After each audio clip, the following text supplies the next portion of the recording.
अस्सलामु अलैकुम वरहमतुल्लाहि वबरकातुहू। भाइयों बहनों दोस्तों बुज़ुर्गों अज़ीज़ों, उम्मीद है आप सब खैरियत से होंगे। और जैसा कि इस वक्त आप देख रहे हैं, हमारे दो मुअज़्ज़ज़ मेहमान हज़रत मौलाना अब्दुल रशीद मिफ्ताही साहब और मुफ्ती अमीर मुआविया एम कासमी साहब इस आजिज़ के गरीब कदे पर तशरीफ़ फरमा हुए और इस आजिज़ की दावत को लब्बैक कहा, कबूल फरमाया। हम इन दोनों हमारे मेहमान के बहुत ज़्यादा शुक्रगुज़ार हैं। हमारा 3 दिन का वक्त बहुत अच्छा गुज़रा और आज हमारे इन दोनों मेहमानों की रवानगी है, तो इन हज़रात की इस रवानगी के मौके पर हम तहे दिल से इनके शुक्रगुज़ार हैं। हमारा ये वक्त भी बहुत अच्छा गुज़रा। आज के हमारे इस वीडियो का अहम मकसद ये है कि ये दोनों चूँकि सोशल मीडिया और यूट्यूब की दुनिया के स्टार हैं और बड़े वसी पैमाने पर इनकी खिदमत हैं, तो बहुत सारे लोग जो यूट्यूब पर और सोशल मीडिया पर काम करते हैं वो शॉर्टकट बहुत तलाश करते हैं कि किस तरह हम भी कामयाब हो जाए और इनकी तरह कैसे बन जाए वगैरह। तो इस सिलसिले में आज हम अपने दोनों मेहमानों से बात करेंगे कि हम यूट्यूब की दुनिया में किस तरह काम करें और क्या इसका कोई सीक्रेट है, शॉर्टकट है। जैसे इन हज़रात के मिलियंस की तादाद में सब्सक्राइबर हैं, तो लोगों के जहन में ऐसा होता है कि इनके पास कोई स्पेशल ट्रिक लगी हुई है इनके चैनल पर या इनके वाईटी स्टूडियो में कोई स्पेशल चीज़ है जिसकी वजह से वो गेन होते रहते हैं, तरक्की करते रहते हैं। तो इस ताल्लुक से आज हम इन हज़रात से बात करेंगे। सबसे पहले मुफ्ती अमीर मुआविया एम कासमी साहब, आपसे दरख्वास्त है कि आप सोशल मीडिया की कुछ इफादियत और फ़ायदे भी बताएं और जो यूट्यूबर हजरात हैं उनके लिए भी कुछ हिदायत दें। ख़ास तौर पर क्या हर इंसान यूट्यूबर बन जाए और कुछ ना कुछ वीडियो बनाना शुरू कर दें। ख़ास तौर पर हमारे वो बच्चे जो अभी तालीम और एजुकेशन में चल रहे हैं उसी में ये अपना शौक़ शुरू कर देते हैं। इस ताल्लुक से सबसे पहले आप कुछ बताएं। जी मुफ्ती साहब, बहुत बहुत शुक्रिया। बिस्मिल्लाहिर्रहमानिर्रहीम। सबसे पहले तो ये समझ लें कि सोशल मीडिया में मुफ्ती साहब आजकल ख़राब चीज़ें ज़्यादा, बिल्कुल फिजूल की चीज़ों पे व्यूज़ ज़्यादा होते हैं और उन्हीं लोगों के सब्सक्राइबर्स भी ज़्यादा होते हैं। अच्छी चीज़ों को ना लोग सुनना चाहते हैं और अच्छी चीज़ों को लोग आजकल पसंद भी नहीं करते हैं। अच्छी चीज़ों पे व्यूज़ भी बहुत कम आते हैं। सोशल मीडिया का यूज़ जो लोग अच्छी तरह से कर रहे हैं, तो वो अगर स्टूडेंट हैं तो बग़ैर कोचिंग सेंटर के, जिन कोचिंग सेंटर्स पर स्टूडेंट्स लाखों रुपए फ़ीस के तौर पे दे रहे हैं, उनसे कहीं ज़्यादा सोशल मीडिया को समझदारी के साथ इस्तेमाल करने वाले आगे बढ़ रहे हैं। और जो टीचर्स कोचिंग सेंटर चला के बैठे हुए हैं, कामयाब नहीं हो रहे, और सोशल मीडिया पे टीचर्स अच्छी वीडियोस बना के बहुत कामयाब हो रहे हैं। तो सोशल मीडिया का दो तरह से यूज़ है। आप इसको अच्छी तरह से इस्तेमाल करो, आपके अंदर अल्लाह ताला ने जो सलाहियत दी है उसका इस्तेमाल करो। आप टीचर हो तो देखो क्या आप सोशल मीडिया पर अच्छे से पढ़ा सकते हो, कौन सा सब्जेक्ट पढ़ा सकते हो, तो आप सोशल मीडिया पे आओ। कहने का मतलब ये है कि ख़राब चीज़ें सोशल मीडिया पर ज़्यादा हैं, ख़राब लोग भी ज़्यादा हैं। इसी वजह से जितनी भी वायरल वीडियो होती है मुफ्ती साहब, उस पर देखिए आप मिलियन ऑफ व्यूज़ होते हैं, कुछ नहीं, फालतू की वीडियो है बस। इसीलिए अच्छी चीज़ें आप सोशल मीडिया पर देखें और अच्छी चीज़ें सोशल मीडिया पे आप डालें। अल्लाह ने आपको जो टैलेंट दिया है जिससे इंसानों को नफ़ा पहुंच सकता है, तो आप नो प्रॉब्लम हो गया। आजकल तो ये बहाना भी तलबा के पास से ख़त्म हो गया कि मेरे पास पढ़ने को पैसे नहीं है, फीस नहीं है। एकदम बेहतरीन टीचर्स के ट्यूटोरियल्स जो है यूट्यूब पर मौजूद है। कोई बच्चे ये कहता है मैथ पढ़ने की मेरे पास फीस नहीं है, मुफ्ती साहब मेरी मदद कर दो, तो मैं सबसे पहले कहता हूँ मैथ की कौन सा क्लास की मैथ पढ़ना चाहते हो। सोशल मीडिया पे इतनी बेहतरीन क्लासेज हैं कि अगर बच्चा उन क्लासेस को देख ले तो मैं समझता हूँ ज़िला टॉप कर लेगा। ये आपके ऊपर है। तो सोशल मीडिया का पहली चीज़ तो ये कि अच्छा इस्तेमाल कीजिए, और दूसरी बात ये कि सोशल मीडिया से अच्छी चीज़ें लीजिए। ये एक चीज़ है। मिफ्ताही साहब, आपसे दरख्वास्त है कि आप हमारे नाज़रीन को ये बताएं कि आपने जो इस मैदान का सफ़र किया है और कितने तरक्यात पर अल्लाह ताला ने आपको पहुँचाया है, ये तो तयशुदा बात है कि ये अल्लाह का फ़ज़ल है। अल्लाह ने आपको खुदादार सलाहियतों से नवाजा है और आपके बड़ों की, आपके वालिदैन, माँ बाप और असातिज़े किराम की तवज्जुहात, दुआएं और फ़िक्रें, इन सब का नतीजा भी है। उसके साथ साथ इस सफ़र में आपने जो स्ट्रगल किए हैं, मुजाहदे किए हैं, लोग इस वक्त सिर्फ ये देख सकते हैं कि आपके व्यूज़ बहुत बढ़ गए, लेकिन ये सफ़र आपका किस तरह तय हुआ है, इस मकाम तक आप कितनी कुर्बानियों के बाद पहुँचे हैं, वो भी बताएं, ताकि उम्मत को, आम लोगों को, काम करने वालों को भी अपनी कामयाबी के लिए जज्बा मिले और बतौर ख़ास जो यूट्यूबर रातों रात पार हो जाना चाहते हैं और आप तक पहुँचना चाहते हैं, उनके लिए भी कोई पैगाम हो जाए। अस्सलाम वालेकुम दोस्तों, बड़ा अहम सवाल मुफ्ती साहब ने किया, जिसका आधे से जवाब तो एम कासमी साहब ने दे दिया। मैं सिर्फ ये कहना चाहूँगा कि देखिए, काम कोई भी हो, मेहनत के बगैर कुछ भी नहीं होता। लोगों को लगता है कि बस मोबाइल ऑन कर दो और कुछ बोल दो, वीडियो बन जाती है और लाखों रुपए आ जाते हैं। अगर जो प्रोफेशनल तौर पर पेशावराना तरीके से जो यूट्यूब पर काम करते हैं, चाहे वो एम कासमी साहब हो, हम हो, आप हो, या और बहुत सारे यूट्यूबर हैं, मैं कहता हूं कि जो रास्ते पर जो खड्डे खोदते हैं, जो मजदूर, वो जितनी मेहनत करते हैं शायद उससे ज़्यादा मेहनत वीडियोस बनाने में है। और ये नहीं है कि हाथ पांव काले हो जाते हैं, लेकिन दिमागी इतनी एनर्जी उसमें जाती है कि जिसकी कोई इंतहा नहीं। मुझे तो ख़ास तौर से, मुझे, आप लोगों का अलग अलग रहेगा सबका हिसाब, लेकिन मुझे एक वीडियो बनाने में तकरीबन 6 से 7 घंटे चले जाते हैं।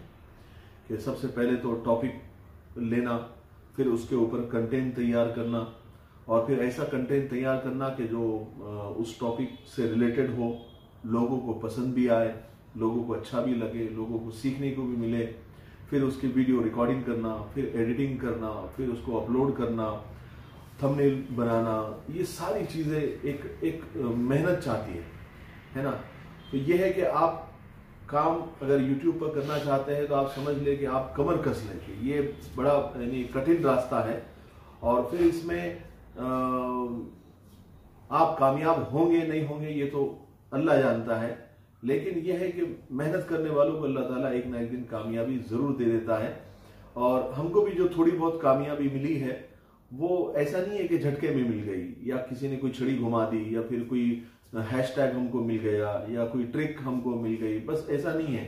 हमारी भी जो है 2-3 साल की जो जर्नी है वो बिल्कुल फ्लॉप रही शुरू की।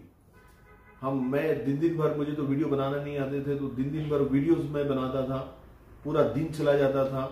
और कासमी साहब, मैंने जब वो फिल्मों खरीदा नहीं था तो अपलोड करने में 7-8 मिनट का वीडियो पूरा दिन जाता था उसमें। ऐसे लगा दो, वो चलता रहता, हाँ वो चलता रहता था। रात को आता था, मैं देखता था कि अभी 80% हुआ है एक्सपोर्ट, हाँ 80-85%। फिर बैठो 2 घंटे बैठने के बाद, यानी उसकी एक्सपोर्ट होने में कम से कम पूरा दिन चला जाता था। फिर उसके बाद में वो अपलोड होता था।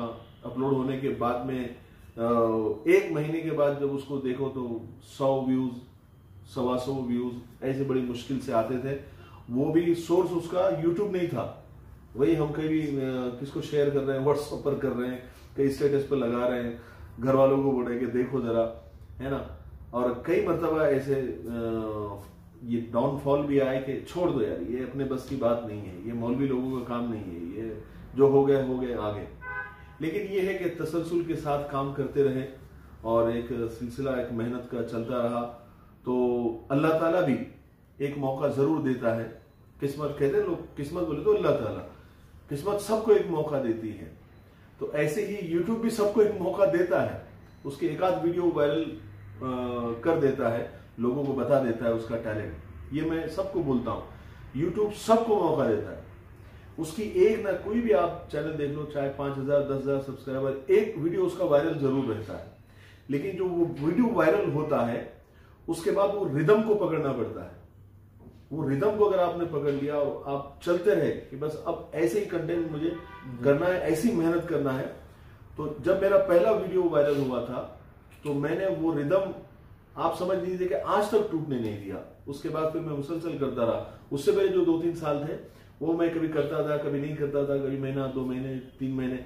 लेकिन एक बार एक वीडियो वायरल हुआ तो वो जो रिदम को मैंने पकड़ा, तो फिर अब तक अल्हम्दुलिल्लाह अभी तक तो रुका नहीं हुआ। अल्हम्दुलिल्लाह अल्लाह ताला कामयाबी दे रहे हैं। तो यह है कि मेहनत और वो भी तसलसल के साथ, है ना, तो अल्लाह ताला जरूर कामयाब करते। इसमें कोई ट्रिक नहीं है, कोई जादू की छड़ी नहीं है, और कोई जो है यानी मतलब ऐसा कुछ नहीं है कि ये बस हमारे पास कोई ऐसा है कि जिससे वीडियोस वायरल होती है, नहीं। बल्कि आपको काम करना है, मुस्तकिल काम करना है। और मैं आपको एक और बात बताऊं, 350 वीडियो बनाने के बाद मेरी एक वीडियो वायरल हुई थी। 350 वीडियो बनाने के बाद में तो इतनी मेहनत करनी पड़ती है। अब मैं, बहुत सारे यूट्यूबर खास करके उलमा किराम हमसे राब्ता ज्यादा करते हैं उनसे मिलना जुलना होता है। तो वो बोलते हैं कि प्रमोशन करो। अब उनके अकाउंट में जाओ तो 10 वीडियो 12 वीडियो है ना, चैनल शुरू करके 3 महीने हुए 4 महीने हुए और प्रमोशन करो। मैं कहता हूँ भाई आप मेहनत तो करो, आप कोशिश तो करो। अगर हम किसी को मतलब किसी की दुकान अगर हम बता रहे हैं कस्टमर को कि जाइए उस दुकान पर, तो उस दुकान पर माल भी तो रहना चाहिए ना, वरना लोग आएंगे विजिट करके वापस चले जाएंगे, भाई माल ही नहीं दुकान में, और मिफ्ताही साहब ने वहां भेज दिया, कासमी साहब ने भेज दिया वहां पर, और वहाँ माल ही नहीं है। तो आप पहले दुकान के अंदर माल तो भरो अच्छा, ताकि लोग जब हमारे बताने से उस तरफ आए तो उनको अच्छा कंटेंट मिले, उनको अच्छा फायदा हो। और जिस वीडियो से फायदा होता है किसी को बोलने की जरूरत नहीं पड़ती, वो खुद ही सब्सक्राइब कर देता है ना। कंटेंट ऐसा हो कि जिससे लोगों को कुछ हासिल हो। और पहले वीडियो में कोई सब्सक्राइब नहीं करता है। हम भी देखो ना, हम इतने वीडियोस यूट्यूब पर देखते हैं तो सबको सब्सक्राइब कर देंगे, नहीं। जब उसके 2-4 वीडियो 5 वीडियो जब देखते हैं ऐसा लगता है कि हाँ यार इससे बड़ी नई नई बातें सीखने को मिलती है, तब आदमी जाके कहीं सब्सक्राइब करता है। तो आपके पास माल अच्छा होना चाहिए अपनी दुकान के अंदर, तो आपकी दुकान चलती है।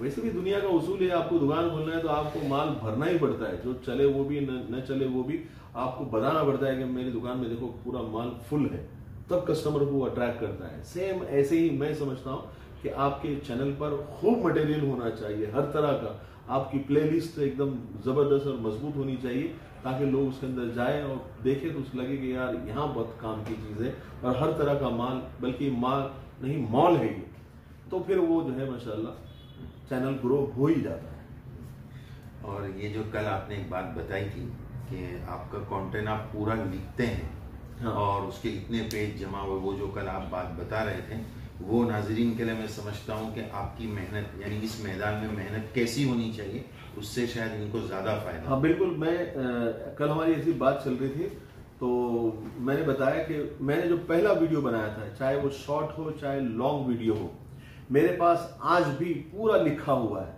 क्योंकि मैं कोई भी वीडियो बनाने से पहले उसको लिखता हूँ और हर पेज में 2 पैराग्राफ बनाता हूँ। 4 पेज अगर है तो 2 पेज अगर है तो 4 पैराग्राफ है, 3 पेज है तो 6 पैराग्राफ है। तो ऐसा पूरा स्क्रिप्ट पहले तैयार कर लेता हूँ और उसको अच्छे से पढ़ता हूँ और उसके बाद उसको बोलता हूँ, है ना। और मैंने सोचा एक दिन कि चलो मैंने शुरू से जो वीडियो बनाए उसकी एक क्योंकि 4 साल के ऊपर हो गया सोशल मीडिया पर, 4-5 साल भी हो गए होंगे, शायद 2017 में मेरा चैनल बना था, तो 5 साल हो गए। तो मैंने कहा चलो यार एक बार प्रिंट निकालते हैं।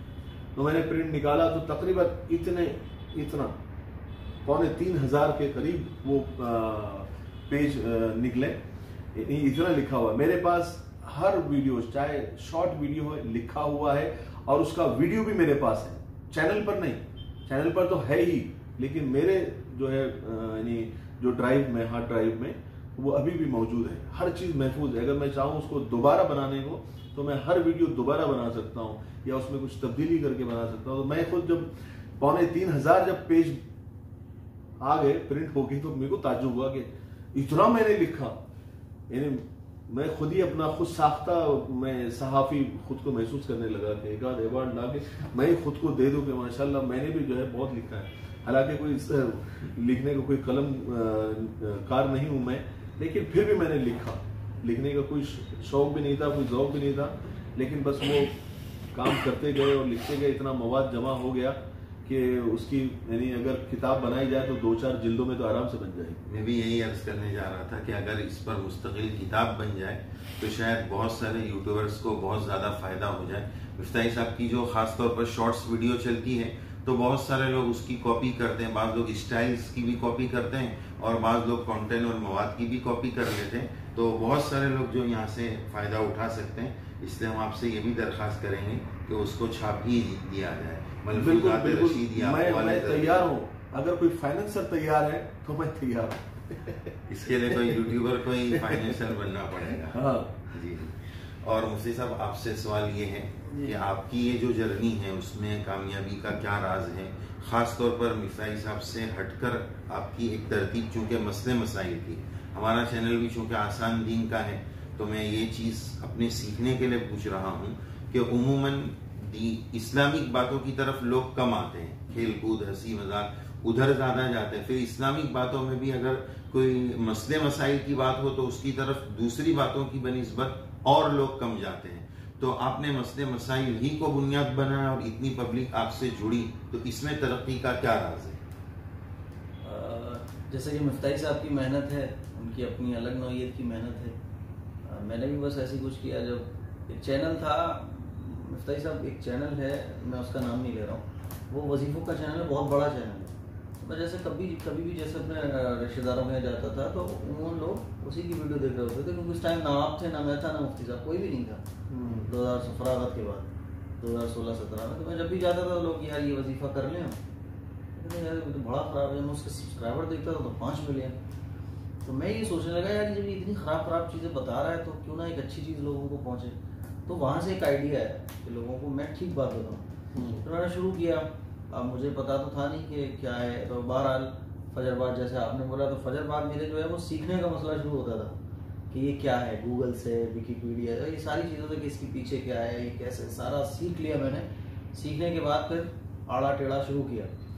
और शुरू करने के बाद रही बात मसाइल की, तो मसाइल जो मैंने यूट्यूब पे देखे तो लोगों को बता तो रहे लोग, लेकिन वो एक आम जबान में नहीं है। लोगों की कन्फ्यूजन दूर नहीं होती थी, लोग समझ नहीं पाते थे। नहीं, अगर वो वीडियो मैं किसी आम आदमी को दिखाऊं तो नहीं समझ पाता था वो कि क्या बात बोल रहे हैं, इतनी गाढ़ी उर्दू और इतने ज़बरदस्त स्टाइल से। तो फिर मैंने सोचा कि इसके साथ साथ ये भी शुरू किया जाए। और फिर मेरा तरीका ये था कि मैं 10 वीडियो देखता था। 10 वीडियो देखने के बाद नहीं देखता था कि अब मुझे इनसे बेहतर देनी है। फिर उसको बेहतरीन बनाने में मेरा जहनी, मैं जैसे कभी भी अभी भी मुझे वीडियो बनानी हो तो मैं यूँ बैठ जाता हूँ। अगर नया आदमी मुझे देखेगा तो सोचेगा कि शायद ये उदास है, तो वो उदासी नहीं होती, बल्कि वो माइंड में ही चल रहा होता है कि अब ये चीज़ बेस्ट मुझे कैसे देनी है। तो अल्लाह का शुक्र है कि उस वक्त जब फिर मैंने इस तरह से 2 घंटे 3 घंटे देना शुरू किए, इमामत अलग, मदरसा अलग, मस्जिद अलग, घर के मामलात अलग, और उसके साथ साथ फिर मैंने जब ये अपलोड करना शुरू किया 100 व्यूज़ 200 व्यूज़। तो पंक्चुअलिटी बहुत ज़रूरी है इसमें। ये नहीं कि साहब आप व्यूज़, आजकल मुफ्ती साहब दिक्कत ये हो रही है कि हर आदमी व्यूज़ के लिए काम कर रहा है। व्यूज़ मत देखो आप, व्यूज़ के लिए मैंने कभी नहीं देखा। मेरी नीयत ये थी कि मुझे कभी व्यूज़ नहीं चाहिए, बस अल्लाह की नीयत से काम, अल्लाह की रज़ा के लिए काम करना है। फिर कुरान शरीफ शुरू किया। 3-4 महीने के बाद जो है वो रन करना शुरू हुआ। अब तक मुफ्ती साहब आपसे कितने लोगों ने कुरान शरीफ पढ़ा होगा? अंदाज़न तो आप ये समझ लें कि जो वीडियो है वो मिलियन पार है कुरान मजीद की। खास तौर पर जब नूरानी कायदे से चलेंगे तो वो मिलियन पार है। तो मैं कुरान शरीफ यूट्यूब, हाँ, तो ये 3 साल के अरसे में अलिफ से लेकर मैंने शुरू किया था और वन्नास मेरी 4 साल में कंप्लीट हो गई। 4 साल में मैंने ये कंप्लीट किया। फिर लोगों ने, तो इस तरह से अल्लाह का शुक्र है कि आज जहाँ जाता हूँ तो लोग मेरी वीडियो देख रहे होते हैं और उसकी नहीं देखते जी। उलमाए किराम जो यूट्यूबर है वो असल में अपने चैनल बनाना चाहते हैं या बना रहे हैं, लेकिन उनके लिए एक टिप ऐसी है कि आप चाहे मोटिवेशनल वीडियो बना रहे हैं या फिर अलग अलग टॉपिक पर तकरीरें कर रहे हैं या फिर आप मसाइल पर बात कर रहे हैं या फिर कुरान को सिखा रहे हैं, तो सबसे पहले आप ये देखें, यूट्यूब में जाए और जो आप बनाना चाहते हैं जिस टॉपिक पर, उस टॉपिक पर आप वीडियोस पहले देख लें दूसरे उलमाए किराम के आप पहले वो सारी चीजें देख ले, तो आपको पता चलेगा कि मार्केट में कितने लोग ये काम पहले से कर रहे हैं और कितने बेहतर तरीके से कर रहे हैं। और फिर जब आपको लगे कि मैं इनसे बेहतर करना चाहता हूं, कर सकता हूं बेहतर, तो फिर आप बनाएं, तो आपको व्यूज भी आएंगे, सब्सक्राइबर भी आएंगे और आपका जो माल है वो मार्केट में चलेगा। लेकिन आपका पहले से ही बहुत आला किस्म के, जैसे कोई तकरीर करना चाहता है, अब तकरीर के लिए बड़े बड़े मुकर्रिर यूट्यूब पर मौजूद है, मुफ्ती तारिक मसूद साहब है, मौलाना तारिक जमील है और मेंगल साहब है और बहुत सारे बड़े बड़े मुकर्रिर मौजूद है। आप भी तकरीर कर रहे हैं उसी टॉपिक पर, तो आपकी क्यों सुने जबकि वो पहले से ऑलरेडी वहां पर मौजूद है। तो आप अगर उनसे बेहतर कर सकते हैं या फिर आप कुछ हटके कर सकते हैं या कुछ अलग कर सकते हैं, तो आप वो कोशिश करें। या फिर कोई भी टॉपिक ऐसा ले ले आप कि YouTube पर आप उससे बेहतर कर सकते हैं, वो काम आप करें जब लोगों को लगेगा कि हाँ ये तो हमने यूनिक है, ये कभी नहीं सुना, या इसका अंदाज अलग है, इसके अल्फाज अलग है, इसका मवाद अलग है, इसका कंटेंट अलग है और इसका सब कुछ डिफरेंट है। अगर पूरा नहीं भी डिफरेंट है, एटलीस्ट 50% ये बिल्कुल अलग है दूसरों से, तो आपके व्यूज बढ़ेंगे। वरना वो चल रहा है पहले से ऑलरेडी जबरदस्त तकरीर है, उसके ऊपर अभी जैसे रमजान है, रमजान की फजीलत पर हजारों लाखों वीडियोस पड़े हुए हैं, और एक बेचारा मौलवी जो है रमजान पर तकरीर कर रहा है और वो चाहता है कि व्यूज आ जाए, है ना, तो वो नहीं आ पाते लोग। उसको तुम नए हो, नए को लोग नहीं देखते हैं, पुरानों को देखते हैं जो पहले से फेमस है और पूरे दुनिया में उनके वीडियोस देखे जाते हैं, तो उनको पहले लोग देखते हैं। तो पहले कोशिश ये करनी चाहिए कि आप क्या अलग कर सकते हैं, क्या बेहतर कर सकते हैं, तो ही आप उसमें जल्दी से सक्सेस होंगे। वरना बहुत सारे लोग जो है ना बिल्कुल ऐसे नामुराद लौट जाते हैं, मेहनत करते हैं, लेकिन वो वैसे ही माल बेच रहे हैं, जबकि ऑलरेडी बाजू में जो है अच्छा माल बिक रहा है, और आप उसके बाजू में जो रद्दी माल की दुकान आप खोल देते हैं, तो फिर लोग वहां जाते हैं और आपकी दुकान पर नहीं आते हैं। ये दुकान में जो बार बार माल और दुकान इसलिए बड़ी, सिर्फ एग्जाम्पल के लिए बता रहा हूँ, एक मिसाल के समझने के लिए आसान। तो आप जो है अपना कंटेंट यूनिक रखिए। और मैंने कहा कि YouTube के अंदर 3 फर्ज हैं, ऐसे मैंने पूरे बनाए हैं, कितने फर्ज है, कितने वाजिबात है, कितने इसमें नवाफिल आदाब है, सुन्नत है, इस तरह के। तो उसमें 3 जो फराइज है, वो सबसे पहला फर्ज है कि आपका कंटेंट अच्छा हो, दूसरा आपका वीडियो क्वालिटी, और तीसरा आपकी वॉइस क्वालिटी। ये 3 तो फराइज है, ये तो सबसे ज्यादा जरूरी है, ये आपके पास पहले होना चाहिए। उसके बाद बाकी चीजें सब फुरुआत है, समझ लीजिए उसको, वो है नहीं है तो भी चल जाएगा, लेकिन ये 3 चीजें तो आपकी बहुत मजबूत होना चाहिए। मुझे लगता है इतना ज्ञान काफी है, क्योंकि हमारा वक्त हो रहा है जाने का। माशाल्लाह, बहुत अच्छी बातों से दोनों हजरात ने हमें नवाजा। अब दोनों हजरात की खिदमत में हम आखिरी सवाल पेश करने जा रहे हैं कि आपने हमारा जो आसान दीन चैनल है उसको कैसा पाया, और हमारे नाजरीन और व्यूअर्स को आप क्या हिदायत और नसीहत देना चाहेंगे, मुख्तसर दोनों हजरात की। बिल्कुल, ये सबसे इम्पोर्टेंट बात रह गई जो बहुत ज़रूरी थे, बल्कि इस वीडियो के फ़राइज़ में थे, वो ये पहले ही अदा हो जाना चाहिए था। चलो, लेकिन कज़ा तो कज़ा, ठीक है। आसान दीन चैनल, मुफ्ती साहब का जो चैनल है, मैं खुद बहुत ज़माने से लोगों को इस तरफ राग़िब कर रहा हूँ। अभी कासमी साहब भी कर रहे हैं माशाल्लाह, और इससे फ़ायदा ये हो गया, अभी 1,30,000 के करीब मुफ्ती साहब के सब्सक्राइबर हो गए। सबसे ख़ास बात यह है कि मुफ्ती साहब एक तो हर टॉपिक पर बड़ा उनके पास में मवाद है, या कुतुब खाने आप देख लीजिए। और मुफ्ती साहब वैसे भी जो है यानी मदरसे में कई सालों से खिदमत कर रहे हैं, और फिर बहुत अच्छे मुकर्रिर भी हैं, बड़ी जगह इनके असफार होते रहते हैं। तो मुफ्ती साहब के पास मवाद की और इल्म की कमी नहीं है। और सबसे अच्छी बात यह है कि बड़ा सहल अंदाज है, आम फहम जबान है। अगर जो है आप उनके अल्फाज से भी नहीं समझ सकते, तो कम से कम उनके इशारों से आप समझ जाएंगे बात को। इतने इशारे मुफ्ती साहब के वीडियोस में जो है होते हैं, और एक्सप्रेशन जो मुफ्ती साहब का होता है, तो एक्सप्रेशन अगर आप आवाज म्यूट भी कर दें, तो एक्सप्रेशन मुफ्ती साहब के और हाथों के इशारों से आप समझ जाएंगे कि कौन सा मसला मुफ्ती साहब बयान कर रहे हैं। तो एक आम फहम जबान होती है, और हर टॉपिक पर आपको वीडियोस मुफ्ती साहब के मिल जाएंगे। और मुफ्ती साहब का डेडिकेशन ऐसा है कि आप अगर उनसे राब्ता करना चाहते हैं, डायरेक्ट भी अगर आप बात करना चाहते हैं, या व्हाट्सएप से राब्ता करना चाहते हैं, तो वो भी बहुत आसान है। थोड़ी सी कोशिश में आप मुफ्ती साहब तक पहुंच सकते हैं, राब्ता कर सकते हैं। और मुफ्ती साहब भरपूर वक्त देते हैं। अभी 3 दिन हम साथ में हैं, तो हम देख रहे हैं मुफ्ती साहब को कि लोग उनको व्हाट्सअप कर रहे हैं। हम तो चलो हंस रहे, खेल रहे हैं, दूसरा काम कर रहे हैं, लेकिन मुफ्ती साहब अपने काम में मशगूल है। लोगों के सवालों के जवाब दे रहे हैं, चाहे ऑडियो में दे रहे हैं, या फिर टेक्स्ट मैसेज के जरिए दे रहे हैं, या कॉल पर दे रहे हैं, लेकिन दे रहे हैं। इतना मतलब डेडिकेशन के साथ, इतने इखलास के साथ, फ्री ऑफ चार्ज, सिर्फ अल्लाह के लिए काम करते हैं, तो ये बहुत बड़ी बात है। ऐसे लोगों की कदर कर लेनी चाहिए, वरना ऐसे लोग अगर गायब हो गए तो फिर बड़ा मसला हो जाएगा। तो मुफ्ती साहब के आप हौसला अफजाई करें, जब भी आप मुफ्ती साहब का वीडियो सामने आए तो पूरा देखें, आपको बहुत कुछ सीखने को मिलेगा। और चैनल को भी सब्सक्राइब जरूर कर दीजिए, आप इंशाल्लाह नफे में रहेंगे, फायदे में रहेंगे। ये नफे का सौदा है। जज़ाकल्लाह मुफ्ती साहब। इतनी बात मुफ्ती साहब ने कही है, तो मैं आप कहूंगा कि फौरन बराबर में जो सब्सक्राइब का बटन नजर आ रहा है उसको सब्सक्राइब करें। जिन लोगों ने कर लिया है वो ना करें, वरना अनसब्सक्राइब मुफ्ती साहब हो जाएंगे। तो आसान दीन माशाल्लाह बहुत अच्छा चैनल है। और जैसे मैंने शुरू में कहा था कि अच्छे चीज़ों को ना लोग सुनना पसंद करते हैं, हर चीज़ में शॉर्टकट। भाई कुछ चीज़ें शॉर्टकट नहीं होती हैं, जैसे दीन के जो मामला होते हैं वो शॉर्टकट नहीं होते। एक तो होता है कोई मुकर्रिर है तो तकरीर झाड़ रहा है, वो अलग चीज़ है। मुफ्ती साहब कोई बयान नहीं करते, उस चीज़ को डिटेल में बताते हैं। लोगों का मिजाज मुफ्ती साहब डिटेल में समझने का नहीं हो गया, तो उन्हें लगता है ये क्या चल रहा है। इसीलिए आसान दीन चैनल, हम सूरत फिरोजाबाद से यहाँ आए, मुफ्ती साहब यहाँ आए, तो ये नहीं है कि बस मुफ्ती साहब से कोई मोहब्बत हो, मोहब्बत है ऐसे नहीं है, लेकिन सिर्फ इसलिए मोहब्बत नहीं है कि मुफ्ती साहब बुला रहे, बल्कि मुफ्ती साहब के इल्म, इखलास और मोहब्बत की वजह से इनसे मोहब्बत है।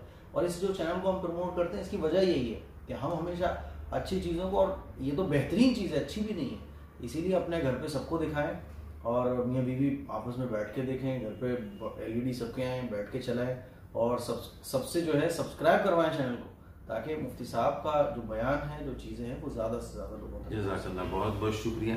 ये जो बगैर सब्सक्राइब की वीडियो देखना जायज़ नहीं है, ये एक मसला है नया, याद रखिए। मैं यही अर्ज करने जा रहा था कि बहुत सारे अभी ये यूट्यूबर के लिए हिदायत हैं, तो उन्हीं हिदायत में से एक बात जो मेरे ज़ौक़ के मुताबिक है कि लोग बोलते हैं सब्सक्राइब कर दो अभी और लाइक ठोक दो, ऐसा भी बोलते हैं। तो कहना ये चाहूँगा कि भाई बंदा, अभी जैसे मिफ्ताही साहब दुकान की मिसाल दे रहे थे ना, तो सब्सक्राइब करने का मतलब ये कि ये दुकान हमें इतनी पसंद आई कि अब इंशाल्लाह नेक्स्ट टाइम हम यहाँ बार बार आएंगे। तो बार बार कब आएंगे? जब पहली बार आ जाएंगे तब ना, उसका माल देख लेंगे, पहली बार यूज कर लेंगे तब ना।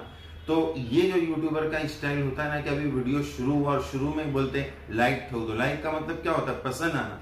भाई वो चीज बरतेंगे, लेंगे, यूज करेंगे तो पसंद आएगी, शुरू में कैसे लाइक कर देंगे? तो ये सब फॉर्मेलिटी वाली बात लगती है। बहरहाल ये यूट्यूब की दुनिया है, सोशल मीडिया की दुनिया। अल्लाह ताला हम सबको इखलास नसीब फरमाए। आखिर में हम अपने दोनों मेहमानों के बहुत ज़्यादा शुक्रगुजार हैं। जज़ाकुमुल्लाह, अकरमकुमुल्लाह, अस्सलामु अलैकुम व रहमतुल्लाहि व बरकातुहू। मुफ्ती साहब का चैनल जो है पहले इस्तेमाल करें फिर विश्वास करें, है ना? ये है मैं भी, यानी हम इसको जबरदस्ती का सौदा नहीं कि भाई कर ही दो, बस नहीं समझ में आया। जो मेरे व्यूअर्स हैं मुफ्ती साहब के कि भैया पहले विश्वास करो, बाद में इस्तेमाल करो, बन गया ना सोशल मीडिया में। अस्सलाम वालेकुम।